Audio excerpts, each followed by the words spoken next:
namely the legislature, the executive, and the judiciary. It is in this context that the judiciary has been given a role of reviewing the legality of steps taken by other two organs. It is a well-known fact that a popular majority is not a defense for arbitrary actions taken by a government. Every action is mandatorily required to comply with the Constitution. If the judiciary does not have the power of judicial review, then the functioning of democracy in this country would be unthinkable. The concept of separation of powers cannot be utilized to restrict the scope of judicial review. This concept only protects bona fide legitimate actions. It is required that the legislative and executive wings recognize their limits under the Constitution to ensure the smooth working of the democracy. Now I am coming to the issues of challenges before the judiciary. This brings to me various challenges before the Indian judiciary. Broadly, these can be categorized into two groups.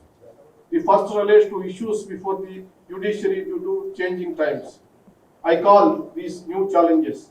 Although some of them are already being faced by us, these include such issues such as need for domain expertise, absence of well-considered legislation, non-cooperation of executive, dysfunctioning of criminal justice system, new threats to the judiciary, increasing judicial resilience. The second category relates to the perennial issues before the judiciary. These are issues that have been a concern for many years. Much has already been said about them. Despite this, I am highlighting these challenges again because they require immediate resolution. I call these challenges persistent challenges. They are improving judicial infrastructure, filling up judicial vacancies, ever-increasing caseload.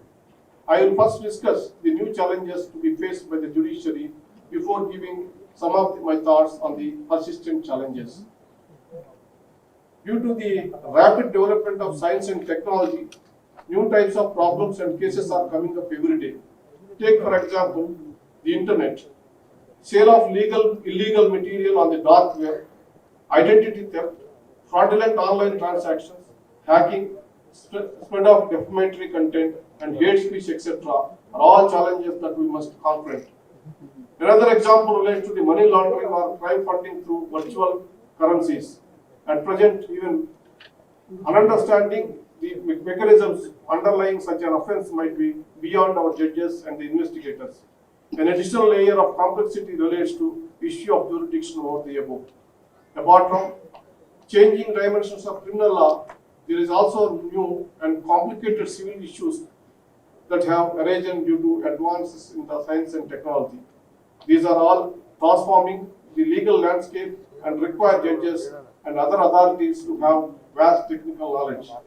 Our understanding and the laws cannot lag too far behind changing technology. We are still discussing issues related to internet while technologists are already talking about the metaverse. An aspect that we need to contend, that is the rise of specialized regulatory tribunals like Competition Commission, Security Tribunal, Electricity Regulatory Commission, and TRAI. The complexities issues involved in adjudicating such cases necessitated the co-opting of technical members in the tribunals. However, no such provision to co-opt experts is available to the judiciary, causing difficulties in deciding appeals. These issues become more urgent when it comes to appeals or petitions relating to environmental pollution and climate crisis.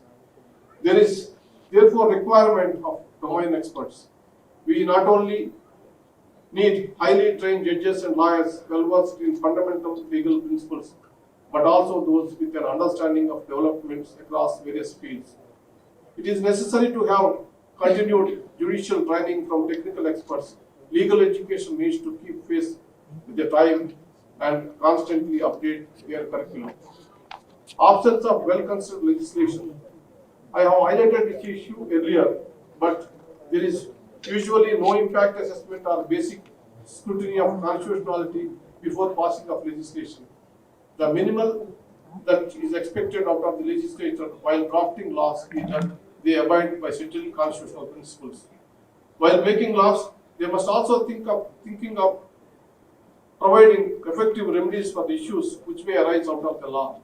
But these principles seemingly are being ignored. A lack of foresight in the legislating can directly result in clogging of courts.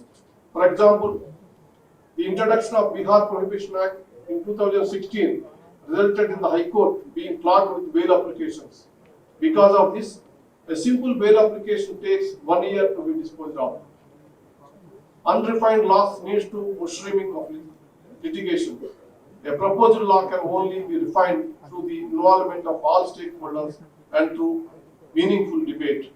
Parliament introduced a remarkable mechanism in 1990s to enhance scrutiny of bills, that of standing committees. However, it appears that the legislature has not been able to make optimum use of the committee system. I hope this will change as such scrutiny improves the quality of legislation. Non-cooperation of executive. Courts do not have the power of purse or the sword. Court orders are only good when they get executed. The executive needs to assist and cooperate for the rule of law prevail in the nation. However, this appears to be a growing tendency to disregard and even disrespect court orders by the executive. One ought to remember that ensuring justice is not the responsibility of judiciary alone. Unless the other two coordinate organs make sincere efforts to fill the judicial vacancies, appointment of public prosecutors, law officers, strengthening infrastructure, and make laws with a clear foresight and stakeholders analysis, judiciary cannot be held responsible alone. Dysfunctioning of criminal justice. There is a need to liberate the institution of public prosecutors. Total independence must be granted to them and to make them answerable only to the courts. Historically, public prosecutors in India have been under the control of the government. Hence, it is not a surprise they do not act independently. They do nothing to prevent frivolous and non-deserving cases from reaching the courts. Public prosecutors automatically oppose bail applications without independently applying their mind. They attempt to suppress evidence during trial which could benefit the accused. A holistic rework needs to be undertaken in order to insulate the public prosecutors. An independent selection committee may be constituted for their appointments. Best practices should be adopted after a comprehensive analysis of other jurisdictions. The responsibility of public prosecutors is immense. They act as the gatekeepers who ensure that rights of citizens are not sacrificed and that citizens are not harassed through malicious prosecutions.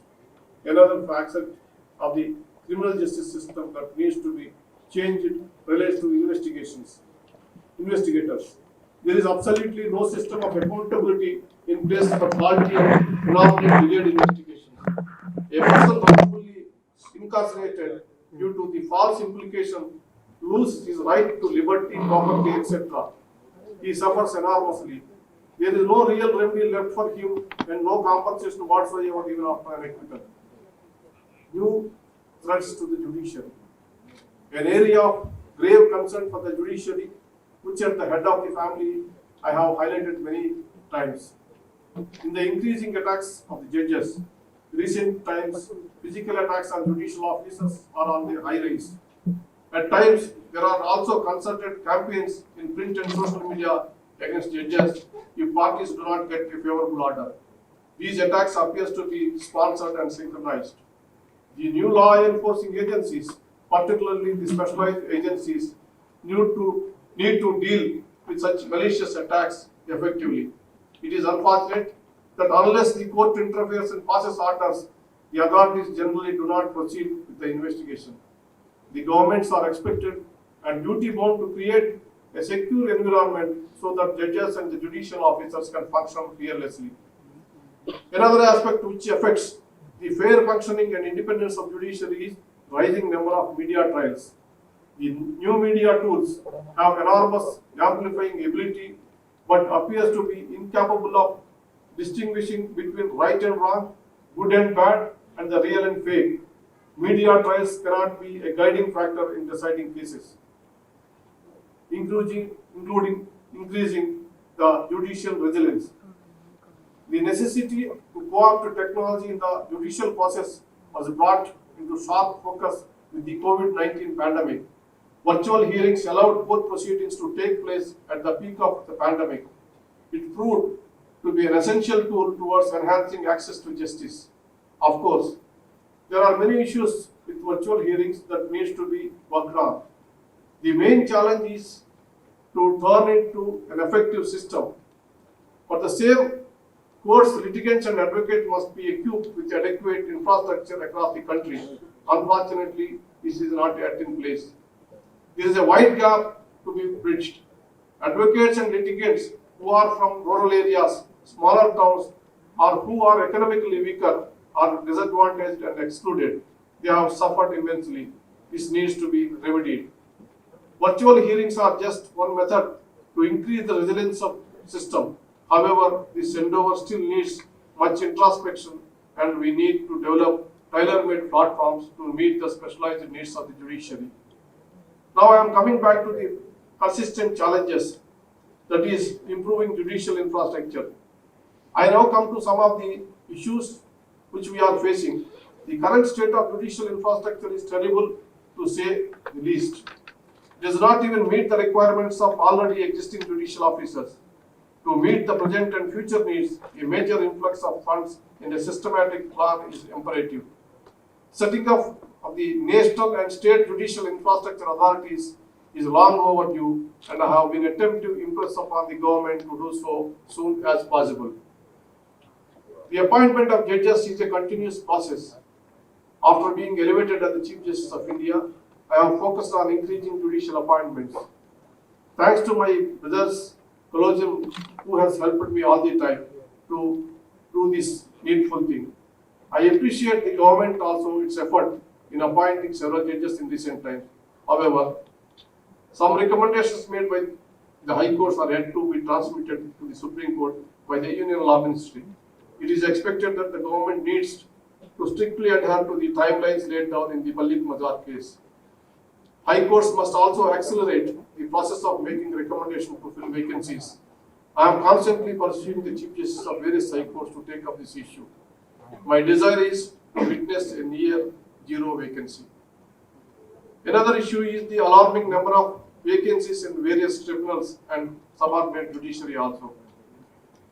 It is nowadays fashionable to reiterate phrases such as judges are themselves appointing judges. I consider this to be one of the widely propagated myths. The fact is that the judiciary is merely one of the many players involved in the process. Many authorities are involved, including the Union Law Ministry, state governments, governor, High Court Collegia, Intelligence Bureau, and lastly the topmost executive, who are all designated to examine suitability of a candidate. I am sad to note that the well-informed also propagate the aforesaid notion. After all, this narrative suits certain sections. An important aspect worth highlighting relates to improving the service conditions of judges to attract best talent and fill vacancies. On an average, judges of Constitutional Court hear about 40 cases every day on various issues. Holidays are devoted to complete pending judicial work.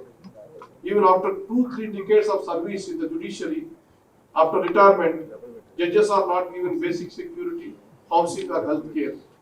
If we are deliberating about a strong, vibrant and independent judiciary, these must also be deliberated upon.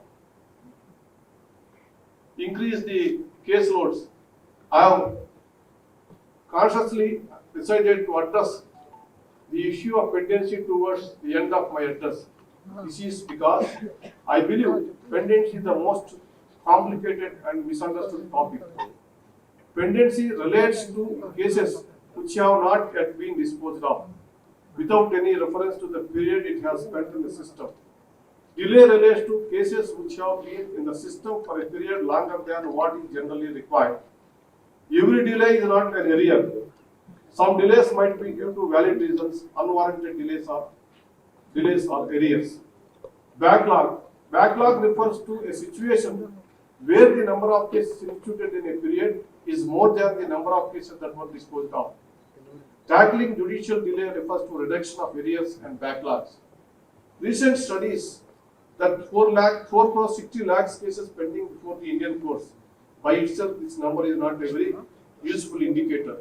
Further, the population of India, which is nearly 1.4 billion, and the judge to population ratio of 21 judges per million must be kept in mind. An additional fact that need to be considered are the types of cases clogging the system. A 2017 study by the Department of Justice indicates that the government litigation constitutes 46% total litigation. Actions or inactions of authorities leads to a lot of litigation in the country, expected particularly those relating to land acquisition, etc. The government needs to make settlement to ADR mechanisms the norm in such cases. When other state organs fall short of constitutional expectations, people decide to approach the court and judiciary. After all, considering the monetary and psychological impact of litigation, no individual wants to approach the court without a serious grievance. Therefore, attributing this issue only to the judiciary is only viewing one side of the coin. To resolve this challenge, we need to view a larger picture.